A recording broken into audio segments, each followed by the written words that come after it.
Today, whatever you are, whatever you do, wherever you may go, you are a part of atomic warfare. It involves you, personally, in laboratories and in the field, in little-known places and ways. Units of the defense establishment of the United States are learning to work with atomic weapons, learning to strike, learning defense against the effects of atomic weapons. Blast, heat, light, radiation. Military units work continuously with the laboratories of the Atomic Energy Commission and their new weapon ideas. The services devise handling equipment and techniques that are practical and delivery methods that are deadly under any and all conditions of weather and warfare. 13 minutes from now, this airplane is going to drop an atomic bomb on your country. You will see it happen. You will know why. This is the record of military participation on an atomic test. Their objectives, their experiments, their results. 1950. A fierce international war rips through a small country on the North Yellow Sea called Korea. Russia has successfully detonated an atomic bomb. Now the Alamogordo of the Ural Valley is a fact. Now more than ever before, the balance of international power rests with atomic energy, with weapons moving steadily from assembly line to stockpile, moving to hidden subterranean vaults to be stored, ready and waiting. But stockpiling alone in this day and year is not enough. We need to develop and produce a greater number and variety, and possibly even more powerful atomic weapons. Weapons tailored for specialized uses and targets. But like all new ideas and weapons, new atomic bombs, to be useful and practical, must first be tested. The Eniwetok Proving Ground is available, but problems of logistics make it difficult to run more than one test a year at this distant proving ground. What we need is a site closer to our stateside laboratories and available air support. Somewhere in the continental United States, close to home, a stone's throw from lab to testing field. But where? For a long time, as a matter of fact, ever since Trinity, men from Los Alamos had been eyeing the great barren stretches of the Southwest. This region, for the most part, fits the bill. Isolated from centers of population, with favorable winds, with the necessary consistency of soil and formation of Earth's strata below. And so beyond a World War II training base, to the north of an early day Nevada stage stop called Indian Springs, 65 miles north and west of Las Vegas, an atomic range was established. A test site of over 400 square miles of flatbed valleys, mingled with mountains of solid rock, whose veins once colored history with gold and silver. A range remote from civilization, isolated, forgotten as the names of the men who once made their fortunes here. 5 times in the pre-dawn hours of January 1951, this long countryside came once more into international focus with Operation Ranger, the test of 5 atomic bombs. 5 successful airdrops that saved the weapons research program months of time, considerable money, and helped Los Alamos prove the radical new idea of small atomic bombs. Soon after Ranger, another use at the Nevada test site was apparent. This was a chance for the military to get more information on the effects of atomic weapons, vital facts. For what good are atomic weapons without full knowledge of what they can really do, and how we can be protected against their effects? The job of coordinating all military tests and supporting the AEC program at the Nevada site has been assigned to Special Weapons Command, a command that had successfully supported Ranger and has been in working contact with the AEC, as well as with all military units engaged in atomic research. So today, we in the armed forces have a test range close at hand, and the opportunity to watch and note the effects of the atomic bombs to be detonated on and in and above Nevada soil. The armed forces are a full partner in the atomic test for the fall of 1951, Operation Buster Jangle. And to take full advantage of this opportunity, we have a program of experiments and operations to seek out the answers of atomic warfare. Nevada test site. Baker shot, -1 day. For the first time since the era of ZI atomic testing began, we in the military have a full-scale program to answer the questions a military man must know about the basic effects of an atomic explosion on his material and equipment. Along the blast and thermal line, men of the various programs begin the job of placing their test equipment. Precisely arranged at predetermined distance from ground zero, men from the Corps of Engineers set up panels of plastics, paints, and coated fabrics, samples of various materials, tent cloth, inner and outer clothing, standard and impregnated materials. Lucite spheres built to represent a human torso in depth and density are located at 5 stations 2,000 to 8,000 feet from ground zero. Film and crystal dosimeters at varying depths within the spheres will measure ionization produced by gamma radiation. Foxholes become a priority project. Open and closed foxholes are spaced from 100 to 2,200 feet from zero. Protected and unprotected structures for the individual soldier are instrumented with film packs, gold foil, and sulfur samples to record gamma and neutron dosage. How and when materials ignite has been tested in many ways, but never before like this. Trays of typical refuse from the forest floor like leaves, twigs, and pine needles are to be exposed. We want to find what thermal energy levels will ignite these materials, what effect the blast winds will have on continued burning. What could we expect if enemy bombs were dropped in our forests? Fresh limbs of trees and dry logs should help answer our question. Kirtland Air Force Base, 1600 the afternoon before the first airdrop of the operation.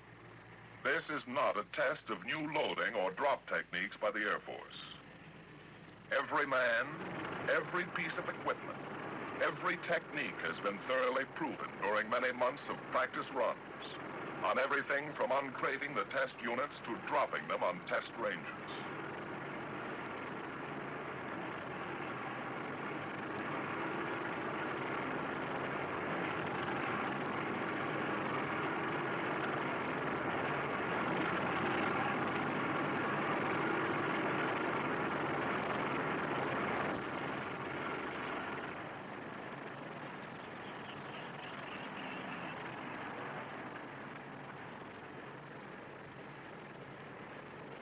The original atomic bomb and most of the test units since that time have been detonated on tall steel towers. The towers are costly and take a lot of time to build. On a test operation like Buster Jangle, the gadgets that produce the nuclear explosions are not, in most cases, stockpile bombs. They are laboratory components, arranged in new ways. They are test devices placed in a common ballistics case to facilitate aerial drops.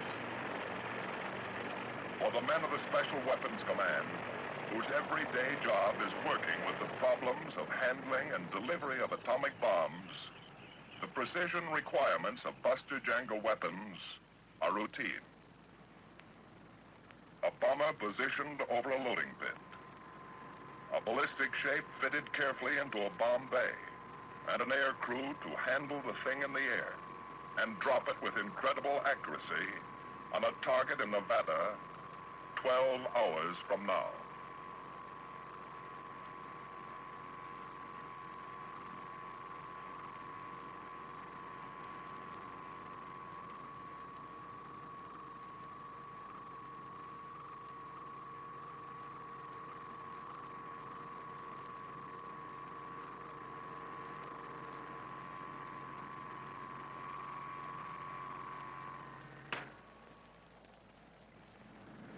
Bomber ready, it moves off to wait its takeoff time under double guard.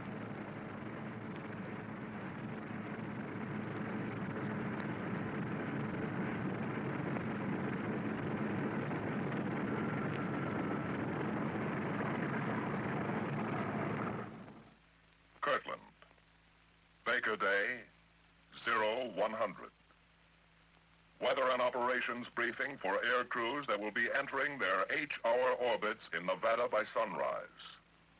3 hours from now. This is a laboratory experiment and not the development testing of a new tactical weapon. H-hour is 0700 Pacific Standard Time. In addition to Rosebud, the drop aircraft, there will be 17 other aircraft in the vicinity at H-hour. Therefore, it is highly important that each aircraft commander adhere strictly to his brief flight plan and orbit pattern. This is necessary in the interest of flight safety and so that each aircraft will be in a proper position to get his required data at H-hour. Due to the number of aircraft in the test area and the many necessary transmissions which will be occurring, it's necessary that you keep your transmissions to an absolute minimum. Know what you're going to have to say. Plan a clear, concise message, say it, and get off the air. When using operational frequencies, be sure to use code names only. Everyone has been thoroughly briefed in possible radiological hazards connected with this mission. Due to the small size of the bomb and the altitude at which you'll be flying, there is very little danger from nuclear radiation, thermal radiation, or blast effect. Flash blindness may be a temporary hazard, but if you wear your goggles as instructed, there will be no danger. Special aircraft such as the samplers, the trackers, and the terrain surveyors are more likely to pick up nuclear contamination. Crew members have been specially briefed and a radiological monitor is on board each aircraft. The aircraft commanders must work in careful coordination with the radiological monitor. Are there any questions? Colonel Ritland?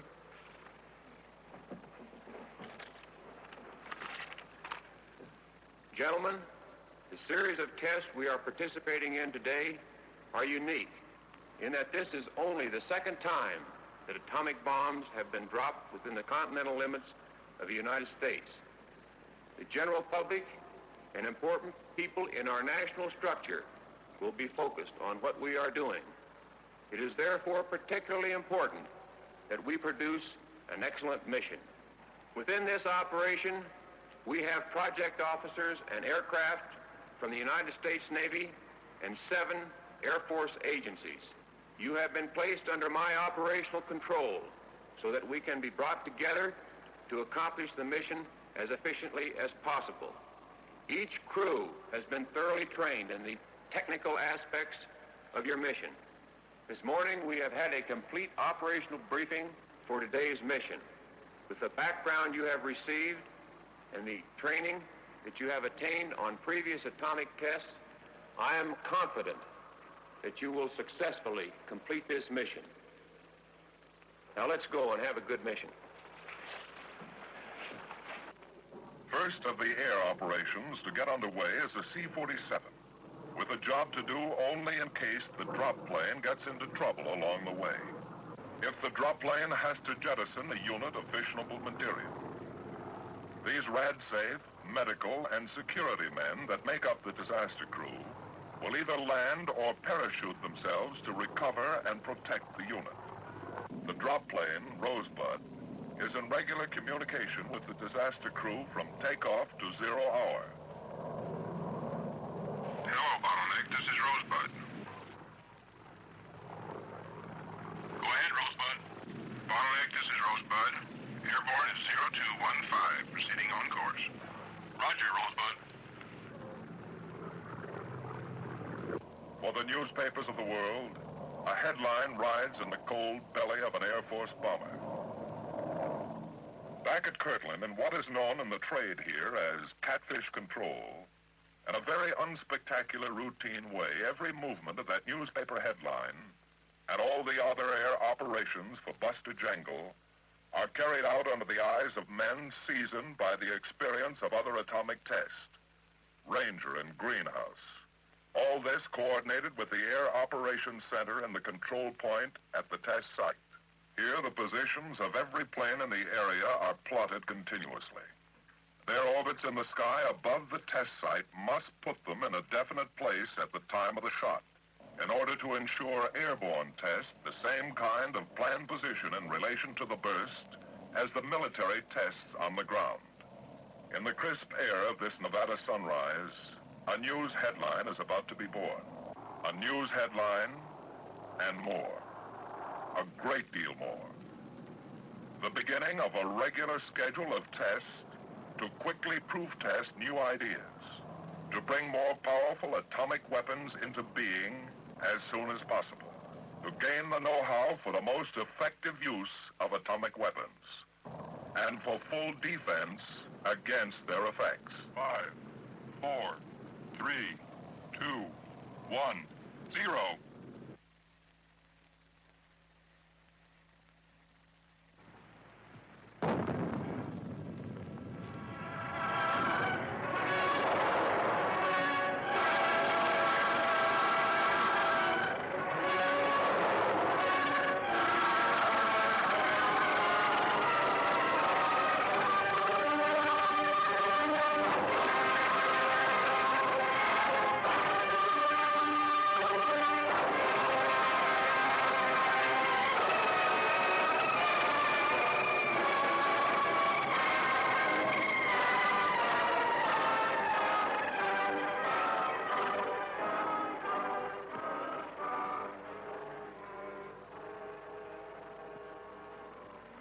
While the rumbling echoes of the Baker blast still race across the Nevada countryside, the first radiological safety monitors leave by helicopter to survey the radiation levels in the target area and around the test setups. As their reports come back that the area is temporarily clear, the military effects people can move into the blast area to recover their samples. The Forestry Service men find the once solid log has become but a shadow, nearly vaporized by the great heat. The trays of forest fuels present an interesting pattern. Some gutted by fire, others virtually untouched. The paints, plastics, and fabrics have visibly recorded their response to blast and heat. Some of the panel racks lie twisted and broken on the ground, while the sections of material show the effects of thermal burning. Charred and blackened bits of equipment will become valuable data after study by our technicians. Woods and metals of various designs form the basis for a series of experiments on the geometry of thermal burning and their effects on backing material. So the Military Effects Test Group remains a vital cog in the machinery of atomic testing. Charlie Day, H minus 12 hours. We in the Military Biomedical Group begin the task of readying our test animals. These are the standard animals we work with daily in our laboratories. Knowing and working with them, we find that in many ways they are affected very much like humans when exposed to an atomic detonation. So these are our instruments, perhaps the most delicate of all instrumentation used during atomic tests. We completely anesthetize them for their mission at each hour. Our objective here is to correlate laboratory and field testing and determine the reliability of knowledge gained in our labs. To extend our information on the effects of thermal and nuclear radiation on skin, lungs, blood, the muscular and nervous systems. We can apply this data to the response of humans under similar conditions. Quite a difference here from a dusty coral road on Peleliu, the hedgerows of France, or a desert trail outside El Alamein. But beneath this desert floor in Nevada lies a minefield.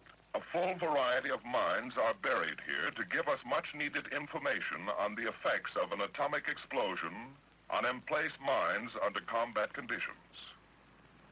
At Kirtland, another test device is loaded aboard its special transport, Rosebud. Not a weapon, but a theory, an idea in a ballistics case, another step in atomic energy enterprise, perhaps another way to increase the yield of the stuff atomic bombs are made of. The test site ready, the valley where the tall mushrooms grow is left to spend the night before the shot alone. Operation Buster Jangle, Charlie Day. How's the shoot check? Fine. Okay, sir. You gather around for briefing.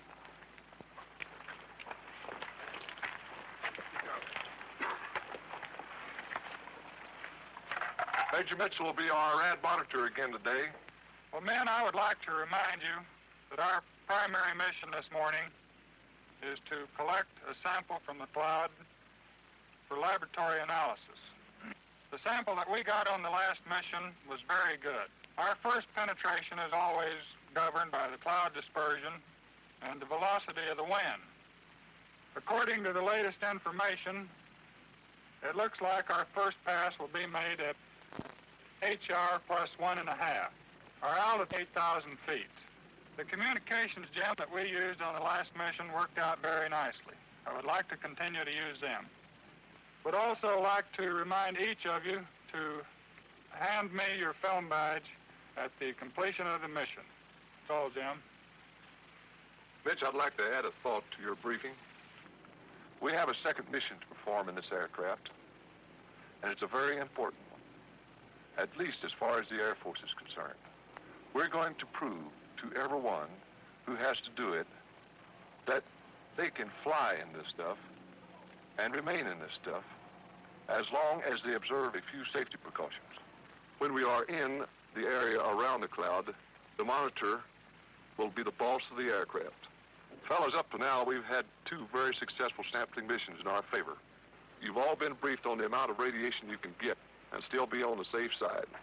I'd like to assure you that you will never get enough radiation on the inside of this aircraft to give a thought to the consequences. Are there any questions? Yes, sir. Is the special exit procedure when we get down the same as it was on the last mission? The exit order will remain the same. Let's try not to touch the outside of the aircraft. And let's get over to the Rad Safe Center as soon as we can. Marvin, do you have your logs? Sure, Jim. I'm ready to roll.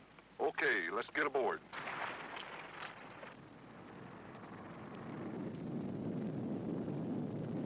0 hour, minus 3 minutes. From the bombardier's seat in the drop plane on its final run, we can see our target. The minefield line lays along our course, stretching east from ground zero. The blast and thermal line stretches out to the right, south, toward the control point.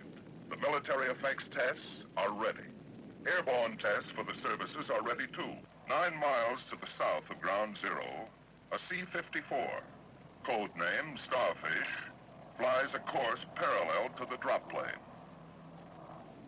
This is an airborne laboratory with a staff of doctors to test the effects of the bomb's initial light on the human eye.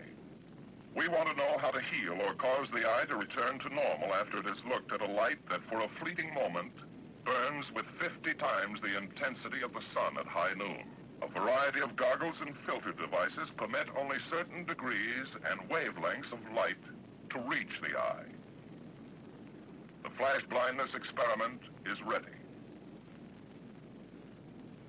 Below at the control point, other 10, eyes wait 9, 8, and watch. 7, 6, 5, 4, 3, 2, 1, 0.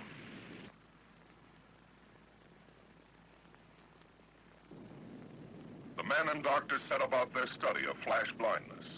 Out of this experiment will come considerable specific knowledge about protection and treatment for men of the armed forces and the citizens of their country.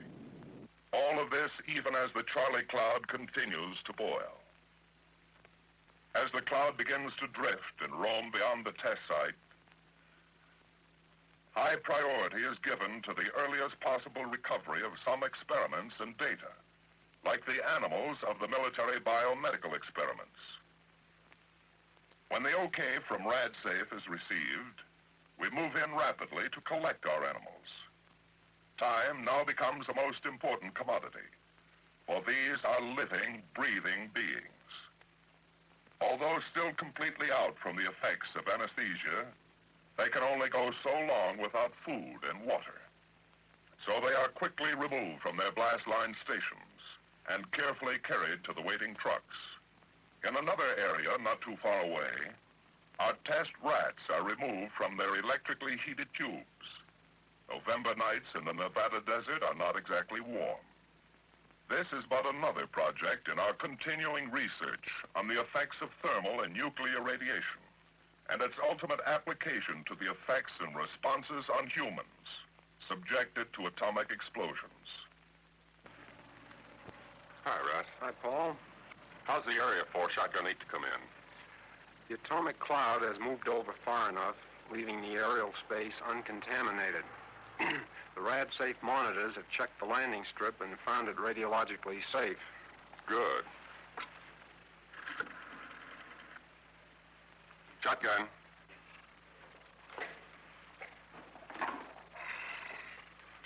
Shotgun, Wilson. The strip is clear for Shotgun 8 to come in. Roger. Area is clear. We'll dispatch Shotgun 8 immediately. Roger. Okay, Rivers, the area is clear. Go ahead and get your aircraft in the air. Report into Shotgun when you're passing the course. Roger. At the minefield, project personnel are returning with their monitor to recover and replace their mines. We hope that many questions will be answered for us about the bomb's effect on known types of U.S. and foreign mines, and countermeasures that can be perfected to ensure operational mines under all conditions. Offensively or defensively, the information gained here will play a vital role in future tactical situations. Shortly after recovery, the dogs, with their protective jackets removed, are snug in metal cages. They're on their way to meet Shotgun 8 for the trip by air back to their home laboratories.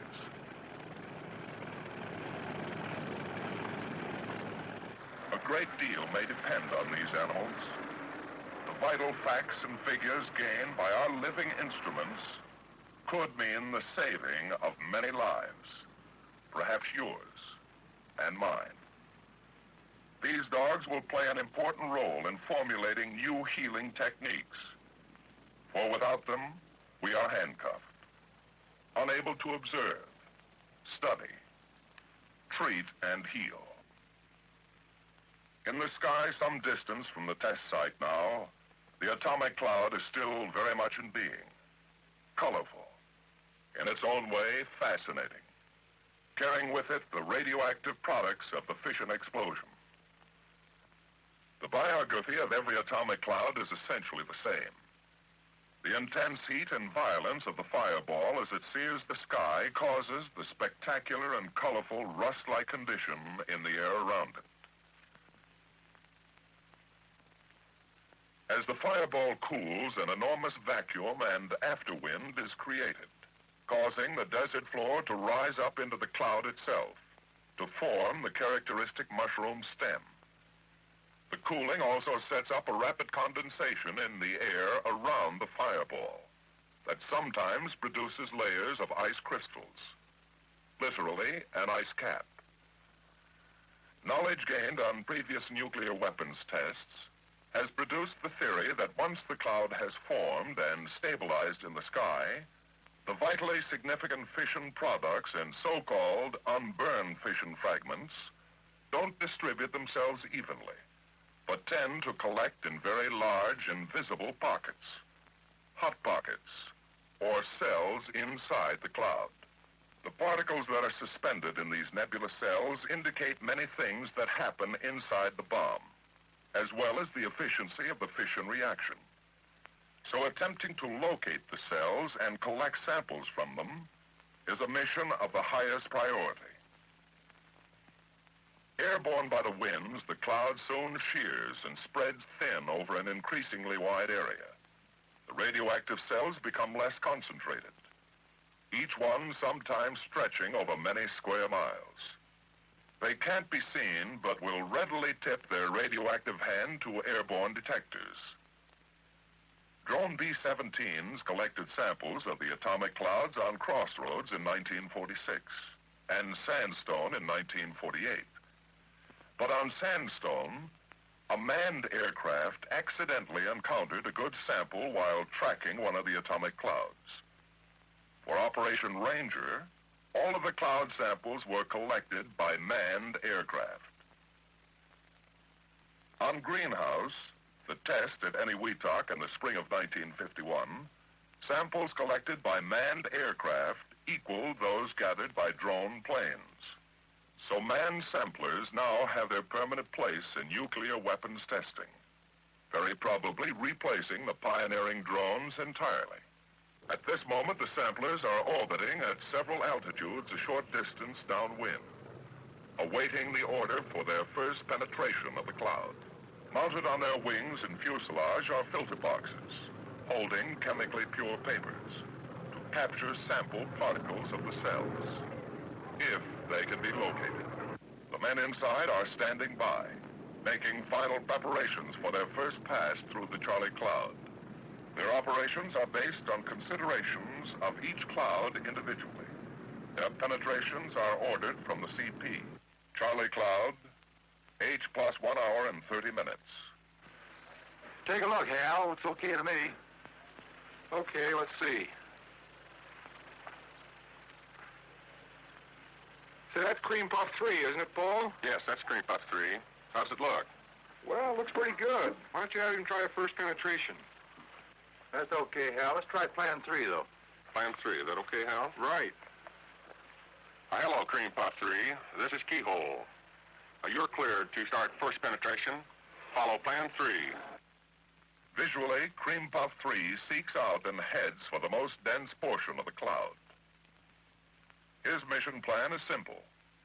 Before reaching the visible cloud, the sensitive survey meters in the plane start to climb as it enters the invisible field of gamma radiation that surrounds the cloud. If the plane misses a cell, the meters return to almost a zero reading when it emerges from the gamma field on the opposite side. If so much as the edge of a cell is touched, the plane is instantly contaminated, and the meters will continue to read comparatively high. The plane will continue to make passes until it has made a sufficient number to collect the required samples. Penetrations are delayed and spaced to keep personnel contamination to a minimum while collecting the vital samples. With a selection of radiation detection instruments inside, the monitor tries to locate and penetrate a cell of hot stuff in the cloud.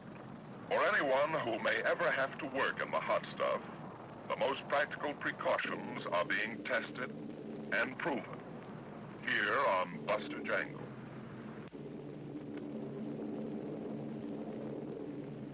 Keyhole from Cream Puff 3. First pass at Fox Jig. Pick at 600. Cream Puff 3, this is Keyhole. Proceed with your second pass. After an atomic cloud sampling mission, the skin of an airplane is highly radioactive. Buster Jangle has provided further opportunity to proof test several solutions to the problem of a short and easy method of cooling off contaminated equipment. RadSafe monitors keep a regular check on the planes. In a few hours, the plane can be sprayed down with a special detergent known officially in RadSafe circles as Drunk. On earlier atomic tests, such as Crossroads, decontamination of the sampler aircraft was an unborn science. The planes were sometimes abandoned for many months to cool off in nature's own good time. The experience gained and the quality of samples collected by these planes in the course of Buster Jangle prove that jet aircraft can get the required samples with less personnel exposure. An aircraft that has become heavily contaminated from working inside an atomic cloud can be cooled off, made radiologically safe and ready to fly another mission in 24 hours.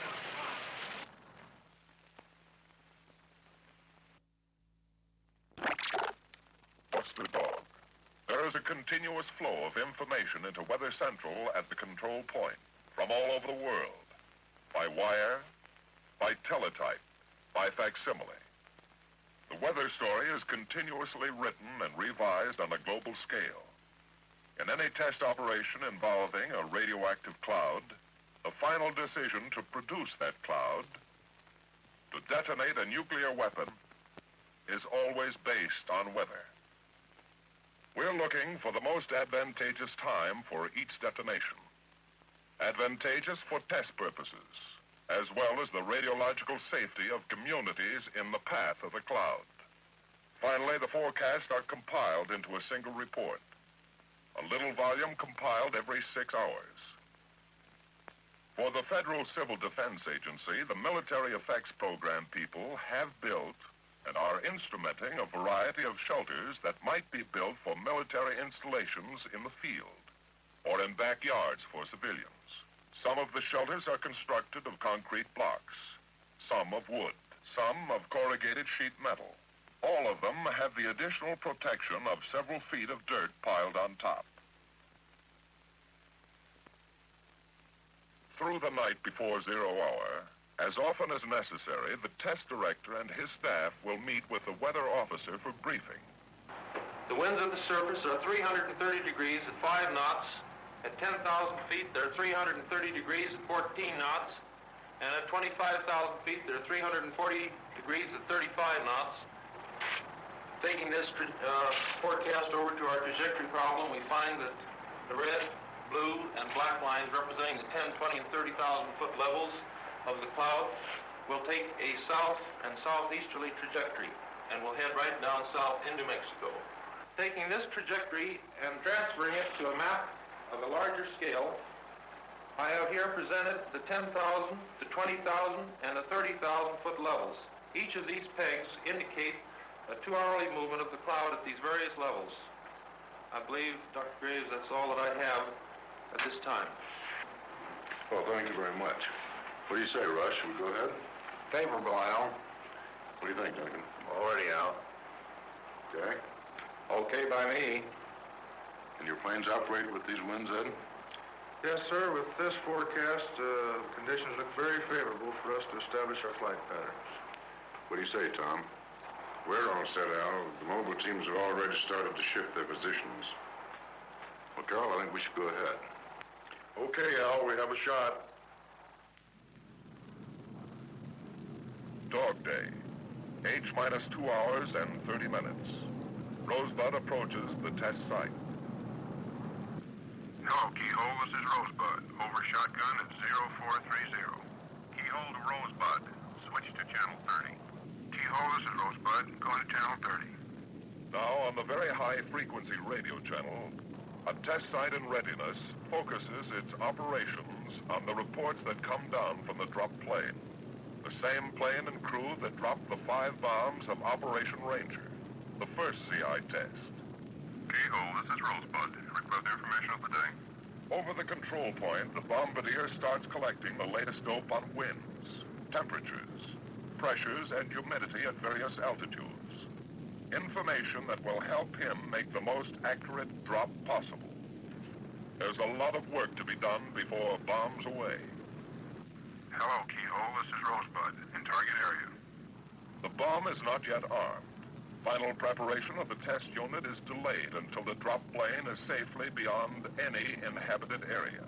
While the weapon is put in readiness, Rosebud will hold an orbit pattern over the now deserted target area. The unit of fissionable material is monitored at regular intervals before being fitted into the weapon. Pilot to weaponeer. We are depressurized. You may begin your IFI. To permit in-flight access to the bomb bay, Rosebud flies at an altitude of 10,000 feet for its IFI circle, the holding pattern for in-flight preparation of the weapon. Up forward, the bombardier readies the bomb site well ahead of time. As the weaponeers, the ever-present midwives for nuclear weapons, start the job of putting the test device in a state of readiness for the drop. In the skies around the test site, all the other planes are present and accounted for well in advance of H-hour, orbiting their time in assigned patterns. 3 B-50s are on hand to develop airborne techniques for determining bomb damage. IBDA. Indirect Bomb Damage Assessment, it's called. What they gain on these tests may eliminate the need for post-strike reconnaissance, risk fewer men, and fewer planes on an atomic mission. Inside the IBDA planes, they're working out the problem with equipment in standard use throughout the Air Force today. Though a radar beam will not penetrate an atomic burst, it may be possible to tune the radar screen in a way that will permit the clocks and camera in the setup to record ground zero, the exact time of the fission explosion, and the height of the burst. Aerial photographs will help determine the specific kiloton yield of a bomb. If ground zero, height of burst, and yield can be recorded by this combination of equipment. A couple of miles below, in Rosebud, the weaponeers are winding up the tedious and exacting job of putting the test unit in readiness for the drop. Nearby, men in the disaster aircraft, always within an easy call of the dropped plane, can relax a little, settle down and wait for the show. From now until the weapon is dropped, its arming and firing circuits and unit of fissionable material are monitored continuously.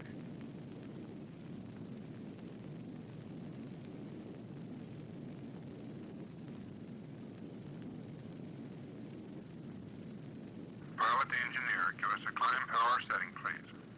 Rosebud is pressurized once more and climbing for the job to be done at altitude. Tadpole 1, this is Rosebud. Go ahead, Rosebud. This is Tadpole 1. Request winds at altitude. From the IBDA aircraft upstairs, the bombardier gets the word on winds and weather at bombing altitude. An hour and a half later, after 3 trial runs at altitude to establish the track it will make over the ground for the bomb run, Rosebud nears the end of the base leg of its final pattern. Get ready to turn in 5 seconds. 4, 3, 2, 1, turn. 4 miles below, the experiments and observers at the test site sweat out the final bomb run. Bombardier, would you open the bomb bay doors, please? Level. Minus 15 seconds, get ready. The entire operation now waits on the skill of this man. This bomb crew is allowed a maximum error of 200 feet from ground zero, with a 2-second leeway in time of burst. Level. 10, 9, 8, 7, 6, 5, 4, 3, 2, 1, 0.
When the dust has settled back to the desolate target area once more, re-entry parties find the backyard bomb shelters have had their protective mounds of earth cleared off as the blast waves swept the desert floor.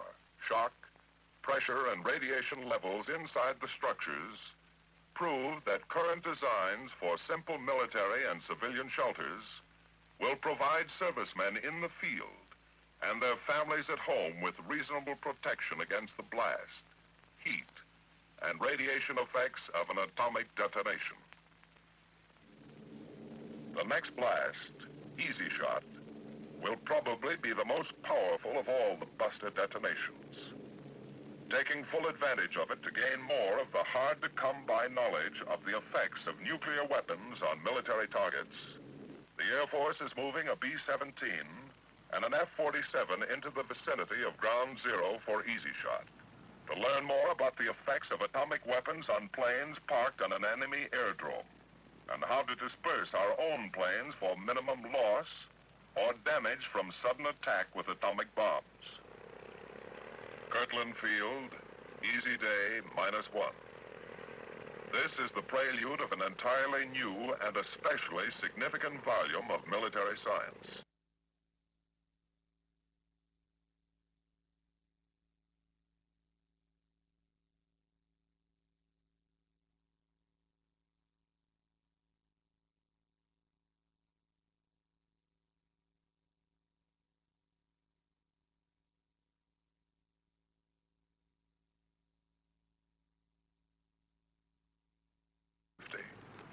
So this will be the first live nuclear weapon in history to be dropped from a jet aircraft. The secrets of the bomb have been and continue to be our most guarded secrets. In all our atomic energy enterprise, there is no priority higher than preserving the security of those secrets. It's a physical thing like guards and passes and security screens. And it's an individual thing in the minds and hearts of men.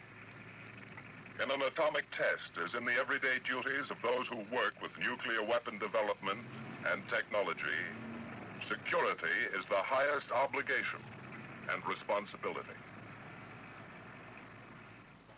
Oh, that's fine. I'm glad it's all set. Okay, Sid, we'll be seeing you. Goodbye. Mac, that was Sid Newberg over at AEC. He's got some information he wants to talk over with us tomorrow morning. Before we leave, Colonel, here's a essential elements of information report that came in just before you got here. I think we've got time to go through it if you'd like. Yes, I think we should, Mac. With another shot coming off in the morning, it's good to know these things. I checked with the FBI and the OSI a little while ago. There are still 5 known members of the Communist Party operating in our area, Zone 1, at the present time. They're the same 5 that we've had for quite some time. They're still underground and still no indications of any organized meetings. Along the Mexican border, there doesn't seem to be any significant movement of subversive elements into the country. Now, the picture in Zone 7 around Las Vegas indicates 2 members of the Communist Party registered at a hotel there yesterday afternoon. We have them under 24-hour surveillance. Indian Springs, for some reason, still appears to be negative. And that about sums it up. The internal situation here at Kirtland seems to be good, too. Oh, that's fine, Mac. Well, I suggest we call it a night.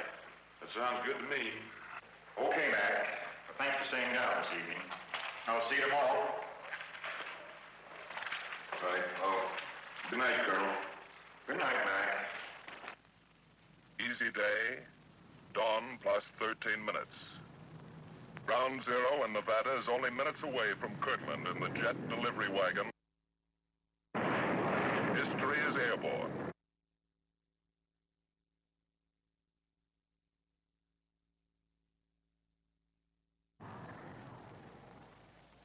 As the B-45 heads out of the Albuquerque Sunrise, the air crews at Indian Springs get their pre-takeoff briefing, a final time hack, then make their now routine way to orbit patterns in the sky to sweat out the last detonation of the buster phase of this operation. 0 hour minus 30 seconds. B-45 Rosebud is on its final run to its target and to history.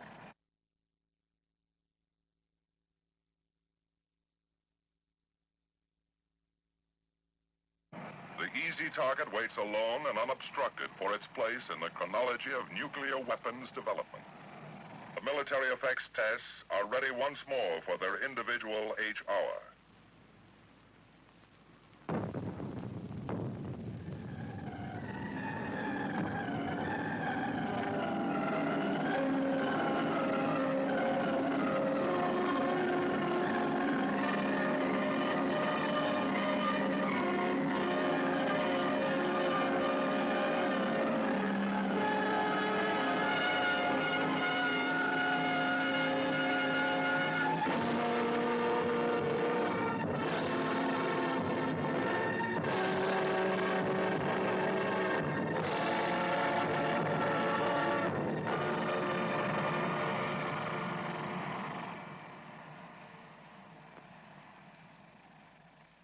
few hundred yards from easy target, a couple of Air Force projects bear mute testimony to the effects of the bomb on aircraft parked in the vicinity of Ground Zero. From study of these wrinkled skins, broken ribs, and backs, may come more positive knowledge, not only about dispersing planes on the ground, but about operating aircraft in the vicinity of an atomic blast. One by one, the military effects tests that are open for re-entry takes to collect preliminary information. As early as possible, the Army engineers are going to put some of the samples from their water supply experiment through a system of filters and pumps to try and develop a practical system for making contaminated water usable once again for cooking and drinking. Water being as hard as it is to get many times, men in the field may depend on the techniques developed on Buster Jangle for their survival someday. In the Air Operations Center at the control point, flooding teams stand by once more to map out the reports from aircraft on the various activities and conditions of the atomic cloud. From the ground, the movements of the cloud can only be observed for a limited time. In the air, it can be tracked over great distances visually and with sensitive counters. Nutmeg 1, this is Keyhole. You are cleared off orbit at brief altitude to start your operation. The tracker flies across an orbit around the leading edge of the cloud at a horizontal range of about 20 miles. As with each type of air operation, there are several trackers flying at different altitudes, keeping track of the different layers of the cloud as it shears and moves with the winds of different direction and speed. Inside, ultra-sensitive ion chambers and scintillation counters maintain a continuous fix on the cloud. This kind of work will help make future predictions of cloud shearing and movement more accurate, and provide the Weather Service with a means of studying wind currents and dispersion that was never before possible. Regular 10-minute reports are sent to the radio operator, who relays it to the plotters at the control point. Flying now beyond the range of the special very high frequency channels normally used for communications on Buster Jangle, the message goes by key to the decoding operator in the Air Operations Center. Keyhole from Nutmeg 1, Able 1, Baker 8, Sugar 35, Charlie 101, Dog 0, Easy .1, Fox 240. Information reported by the trackers also helps civil and military authorities throughout the country determine areas and altitudes in the path of the cloud that should be avoided by their own air operations. King 24 knots, love negative. Nutmeg 1 from Keyhole. Roger, you're Able 1. Here's our first report.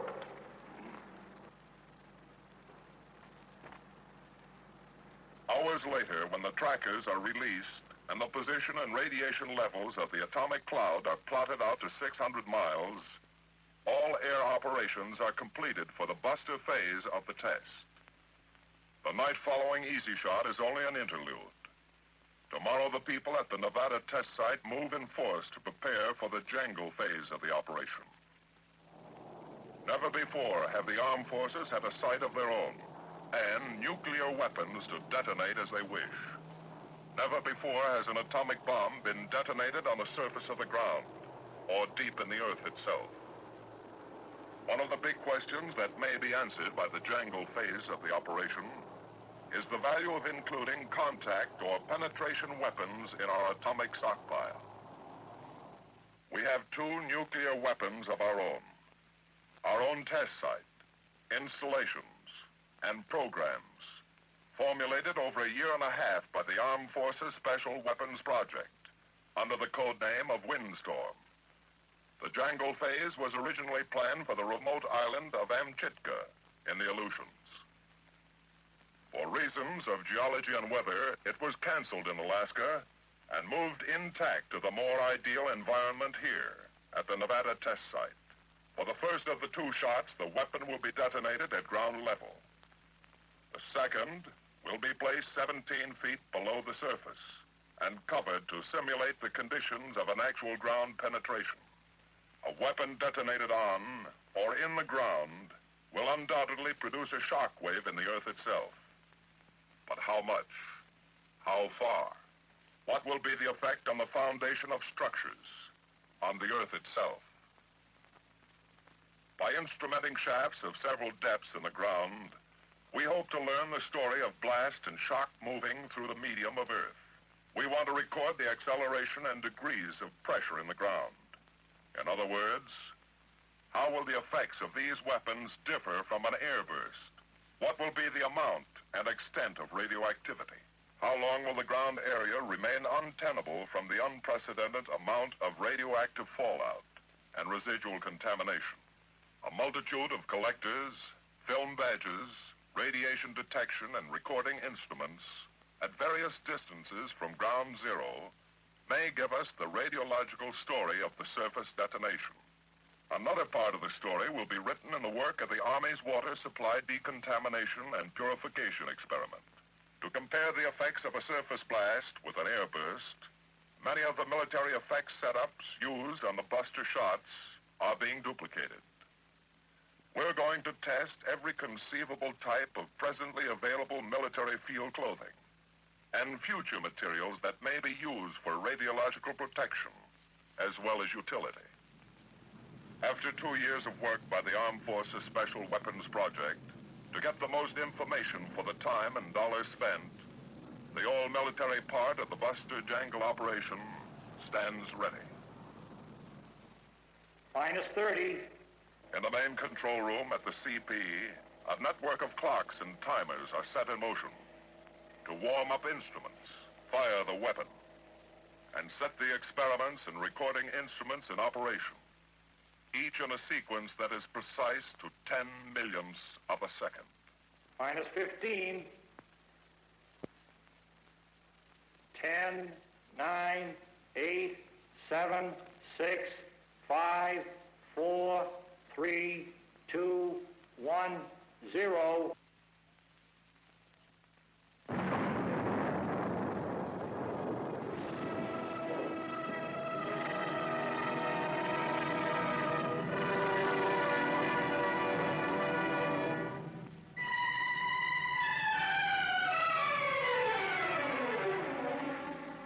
Rocket smoke trails form a grid in the sky to help us measure free air pressure.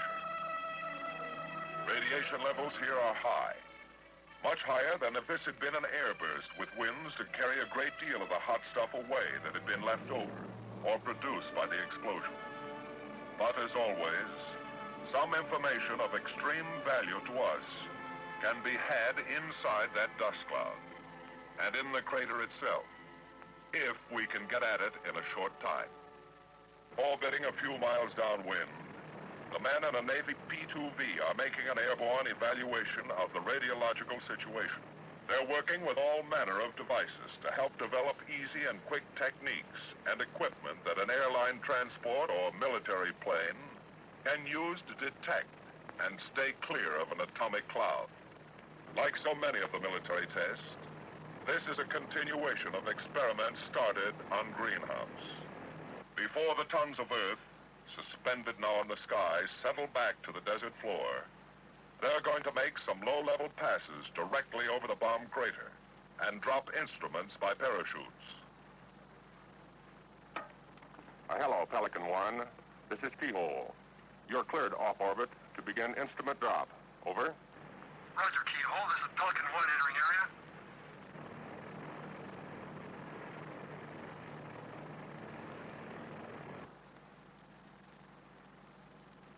The men in the P-2V are the first to approach ground zero. With their instruments, they will record the first chapter of the radiological story in the target area and bomb crater. Instruments are parachuted into the area, which send back to the men in Pelican 1 a telemetered signal of their findings. The answers to radiological questions from the interior of the dust cloud that still hides the crater from the eyes of anxious observers. In a little while, ground monitors mark off the outer limits of personnel re-entry to the blast area. and the distant surface shot crater. But there are some samples of soil from the fringe and interior of the crater that will be of the greatest value if they can be gathered up before they run the limit of their radioactivity. The eyes of a few men are going to get a close view now of this hole in the ground that once was ground zero. To make this possible, Army weasels, drone weasels, are warming up now for a sample collecting trip into the crater area. Sample gathering by remote control, observed and accomplished through the use of television. Mounted on the front of the weasels are compact television cameras that can be made to move in any direction, like the weasels themselves. One of the drones is fitted with scoops on the front, which will, hopefully, return filled with Earth samples from the crater area. They travel their own private road from the remote control station to the mound of earth that circles the surface shot crater. The other weasel has a drill bit mounted on the back, which will be doing some remote controlled digging for sample cores of the crater. For many reasons, it's important to know the fallout pattern and levels of radiation in the wake of every atomic cloud. To get the information that makes up the radiological picture of the terrain and the path of the cloud, the survey planes fly at very low altitude, about 600 feet above the ground, back and forth across the path of the cloud. They avoid the cloud itself, but have special filters loaded to catch invisible samples of fission products that might be lagging behind the cloud. They can monitor the terrain with ultra-sensitive detection devices, like scintillation counters, beta-gamma survey meters, and air conductivity instruments. Pieces of the picture are called in regularly, every few minutes to the plotting room at the control point. Gopher 2 to keyhole, cable 1-2. Charlie 1340, dog 14, easy 8000, Fox. Ground monitors are standing by to move into any areas the terrain survey planes may find to be potentially hazardous hotspots, after reworking them first from the air. Request permission to rework areas dog 14 and dog 15. Gopher 2 from keyhole. Roger, you're able 1-2. Affirmative. Rework areas dog 14 and dog 15. In time, the sugar site will be cleared for the kind of detailed study we want to make to evaluate the effectiveness of an atomic weapon detonated at ground level. For one thing, we hope from the knowledge gained on tests of the open and closed foxholes that a doctrine on the development of protective shelters for combat troops will be evolved, giving effective protection from blast, heat, and radiation for soldiers in the field. Now the push is on to get ready for the final phase of the Buster Jangle operation, the last shot. It's going to come off 2 miles to the north of the surface shot crater at Uncle Site, location of the underground shot. Here in a semicircle around 0 point are 26 projects and 63 principal structures, perhaps the largest single military effects program. Once again, as in Greenhouse, the program is a joint one. The Army, Navy, and Air Force have joined in formulating a series of projects to obtain data on the responses of underground and surface components subjected to a subsurface atomic detonation. During the Greenhouse and Dugway tests of 1951, we were able to collect a sizable amount of information about the effects of ground shock and air blast on typical structural types. Now we are seeking experimental data from the other direction, an underground atomic blast. With the buster phase of the operation over and the surface shot completed, all attention now centers on structures. The scope of this one program can and will create far-reaching effects on the design criteria of future military and civilian building programs. For example, Army structures. From a 3-bay steel structure with a superimposed load to represent upper floors, the Army wants more information on damage and resistance to small factory and office buildings. Air Force structures. A 2-story reinforced concrete building. Here, the Air Force seeks information on the response of such building types and data to make damage predictions in possible target areas. Two types of brick industrial chimneys will furnish facts on the behavior of masonry structures when hit by both earth shock and blast. At varying distances from zero point, the Navy has buried standard utility distribution services: water, sewer, steam, electric, and gas mains. Some types are now in use throughout our cities and military bases. Others incorporate new developments for piping and connections. All these put under hydrostatic pressure to determine how these materials will withstand an underground atomic blast. A buried precast concrete fuel storage tank. How well will it withstand ground shock? What pressures will cause it to rupture? The Navy has a continuing interest in the problem of personnel shelters. These buried structures will get us a lot closer to eliminating the question marks of civilian and military protection during atomic attacks. A rigid frame building, a cylindrical arch rib structure, the beehive building. From these, the Navy hopes to justify specific design and construction formulas for the fabrication of adequate personnel shelters, with two types of runway surfacing, one precast and locked together with lengths of iron rod, the other a standard poured-in-place runway. The Navy will be able to make comparison tests of the effects of an underground blast on the two types. A few feet from the detonation point, several separate sections of concrete aggregate wall rest on a foundation like that required to hold a 5-story building. In a matter of microseconds after the blast, these walls will be shattered and thrown out from the target source in a rain of concrete missiles, hopefully to land on two blacktop collection areas. With this project, we're trying to learn how we can increase the radius of destruction from concrete fragments thrown out by an atomic explosion. The day before Uncle Shot, the bomb is lowered 17 feet into the ground to its platform. Here, for the first time, an attempt is being made to determine the feasibility of stockpiling a penetrating weapon. Once the weapon is in place, metal-covered pans filled with dirt are placed over it to approximate the weight and density of the removed earth. Our instrumentation has been installed, and the underground structures put under their earthen blanket. As the area clears, the feverish atmosphere that has characterized the site for many weeks disappears. It's quiet, and in the desert's own way, lonely. Shot day. 6, 5, 4, 3, 2, 1, 0.